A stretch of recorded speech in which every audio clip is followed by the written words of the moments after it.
పాకిస్తాన్ అనేది ఉగ్రవాద దేశం అనేది ప్రపంచం మొత్తానికి తెలుసు. ప్యారిస్లో పేలుళ్ళు, అమెరికాలో పేలుళ్ళు, కెనడాలో పేలుళ్ళు, ప్రపంచవ్యాప్తంగా వివిధ దేశాల్లో జరిగినటువంటి పేలుళ్ళకి సూత్రధారులైనటువంటి తీవ్రవాదులకి పుట్టినిల్లు పాకిస్తాన్ అని తెలుసు.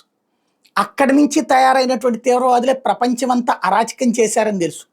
కానీ నిస్సిగ్గుగా నీతి నియమం ఏమాత్రం లేని ఒక నీచ దేశమైనటువంటి పాకిస్తాన్ నిన్న కాక మొన్న మతమడిగి మరి హిందువులని ఓచకోత కోయించినటువంటి తీవ్రవాద చర్యకి కారణమైనటువంటి పాకిస్తాన్కి భారతదేశం కొట్టిన దెబ్బకి బెత్తరపోయి 8 గంటల్లో మోకాళ్ళ మీద నుంచున్న పాకిస్తాన్కి ఉగ్రవాద బాధిత దేశంగా, లేకపోతే ట్రంప్ ప్రేమిక దేశంగా, లేదా యూరప్ దేశాల యొక్క అద్భుత దేశంగా పదే పదే అప్పులు, ప్రపంచ బ్యాంకు, ఏడీబీ ఇలా వరుసపెట్టి వేల కోట్ల రూపాయల అప్పులు పాకిస్తాన్కి ఇస్తున్నారు.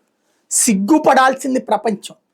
తీవ్రవాదాన్ని నెత్తిని పెట్టుకుంటూ మోస్తూ, మత తీవ్రవాదాన్ని రెచ్చగొడుతూ, మత తీవ్రవాదం ఎజెండాగా పనిచేస్తున్న ఒక దేశాన్ని ఒకప్పుడు FATFలో గ్రే లిస్టులో పెట్టి సుదీర్ఘకాలం పాటు దాని మీద నిషేధం పెట్టినటువంటి దేశాలు ఇవాళ నిస్సిగ్గుగా ఒక క్రైస్తవ దేశ ఏర్పాటు కోసం హిందువులని అణచివేయాలనే కుట్ర చేస్తున్నటువంటి దేశానికి నిధులు ఇస్తున్నారంటే సిగ్గుపడాల్సింది వాళ్ళే.